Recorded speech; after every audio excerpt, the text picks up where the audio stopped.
Inside of Brawl Stars, Miko is considered to be one of the lowest skill cap brawlers, being often compared with Edgar and brawlers like Kit.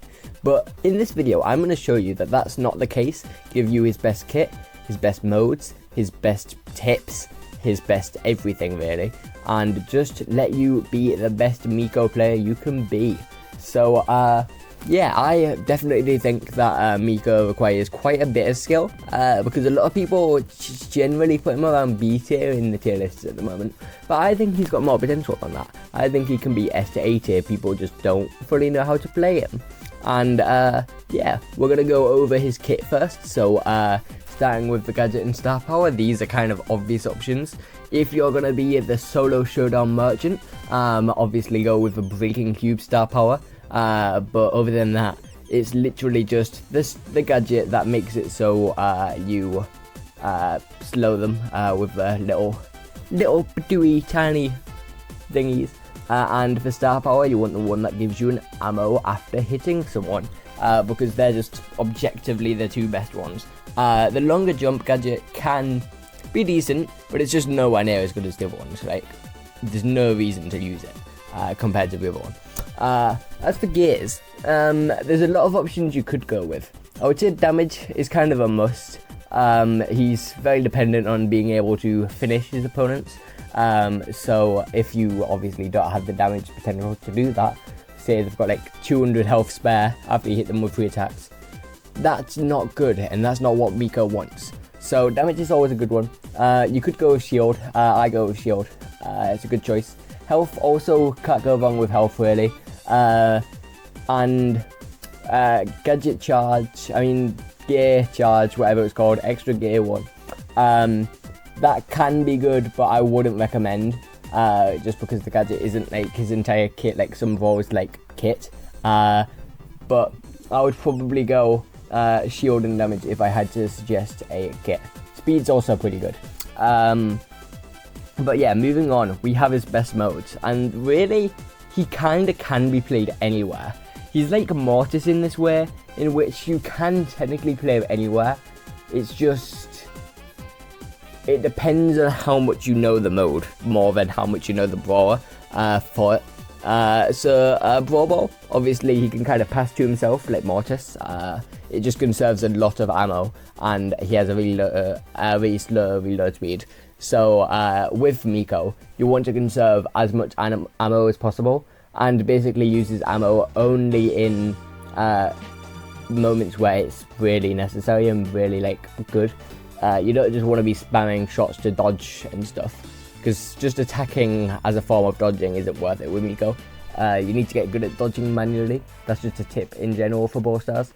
But yeah, really, Brawl Ball he can pass to himself if he wants to. He has cool trick shot potential because his super is not really used there at all. His super is something I've not really mentioned yet, but that's because it's kind of weird. I'll go over some of the main things you'd want to know for his super later. But yeah, gem grab, obviously he's like Cordelius or Mortis in the way he can easily get away with the gems once he's got them. And obviously, if you want to play him like that, that's a good way to play him. Heist, if you use the double damage on the safe, because it's all like non-player objects like the heist safe and cubes, that can be a good choice because he's very easy to get to the other side. Bounty and knockout, he's good in knockout because he has good survivability because he can dodge. And bounty, it's kind of like he can be good, but like he's got to play so safe, and you've got to be even better at preserving ammo. It's often not worth it as much. I'm missing a mode, I'm missing Hot Zone. Hot Zone, he's kind of just irrelevant. He's going to get out damaged. Don't play him there. That's the one mode I would say definitely don't play him. Because, I don't know, I just don't see him as a Hot Zone player, or a Hot Zone brawler.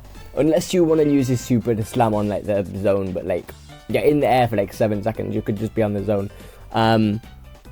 So yeah, some generalized tips. The first thing is basically, if you know you're going to hit the first shot, have the potential to have 4 ammo. So know you're going to have 4 ammo, and know they're going to have 2, and play according to that.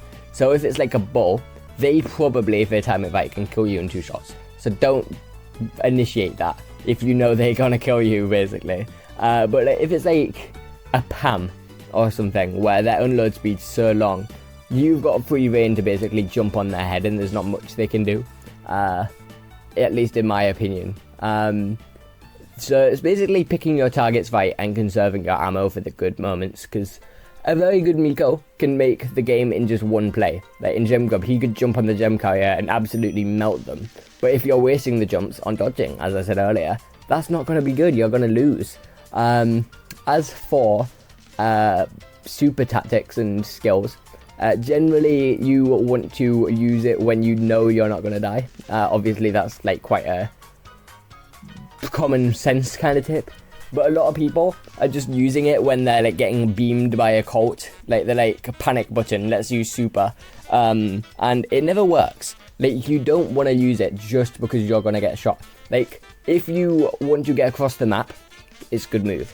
If you want to target someone who you can't get to because maybe it's knockout and they're hiding behind their teammates, which you can't kill. Say it's like a Bull for some reason in knockout, a Shelly for some reason in knockout, and a Tick for some reason in knockout. You want to go for the Tick. Using the super would be a good move. Obviously, with that though, you've got to be aware that everyone can see you very huge because of a meteor looking effect. So like a lot of people are going to follow you if they know they can counter you. Because as soon as you fall, they can kill you frame one before you even touch the ground. There's a few clips of that. I might include it if I can find it. But yeah, as well, once you've used your super, you can literally jump as soon as you touch the floor. A lot of people like think there's like a 0.5 second delay or something. You can just jump immediately, which is very important, especially if you've got the star power which steals ammo, because you can literally stop them from defending you with that potential. And I want to also say about the gadget, it's a finisher. Don't use it as your first attack because it's not really going to do much. Use it as like the finishing move, as if it's like Mortal Kombat or Street Fighter or something and you're setting up a combo. Like you've got to think about what value it's going to get, because it confirms a lot more kills than you'd really think and really like appreciate. So yes. But yeah, hypercharge, it's not that important, but like his hypercharge can do some stuff. Like the stun is fairly long. It's just kind of like you're wasting your entire hypercharge in the super. So a lot of the time it's not really worth using the super while hypercharged, you know. So that's another tip I just want to give. But yeah, I think that's basically everything you'd need to know. I might be missing a few things, which is where you guys in the comments can come in and yap about the weirdest tips that I just forgot about. So yeah, I also just want to say, this is not part of how to play, but we have something for all you guys who are getting good at Brawl Stars. Me and the Brawl Stars competitive subreddit, and the Power League or Ranked Prodigy Discord server, and the Brawl Hub Discord server, so 3 different groups, have teamed up to make a Brawl Stars tournament. There's 128 max teams competing, and there's going to be a prize pool of $150, or 125, but we're getting donations. We've already had $5 donation. We're getting there. There'll be more than 150 is what I'm saying. And all you have to do is apply with the top comment. There'll be a link to where you've got to go, and I will be streaming the whole thing. So make sure to stay here if you want to watch my amazing stream. It'll be on the 1st of June. It's a Saturday. It might be the 2nd. It's whatever day the Saturday is on. But yeah, I'm looking forward to it because it's going to be very good. We're going to see some of the top players play, and there might even be a few special guests for the casting or whatever. But we'll have to see about that because I haven't actually arranged it yet or asked anyone. But like, it'd be cool to get someone like Ben Ording up on stream, you know. But yeah, that's basically all for this video. So I hope that I helped you play Mika. Now you can go out into the world and be the bad random if you want to. So yeah, thank you for watching. Goodbye.